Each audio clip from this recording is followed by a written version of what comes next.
my dream is to make available a living library, a virtual as well as brick and mortar living library of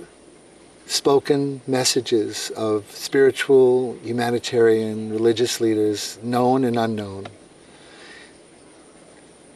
that can offer practical wisdom for the transitions of our lives.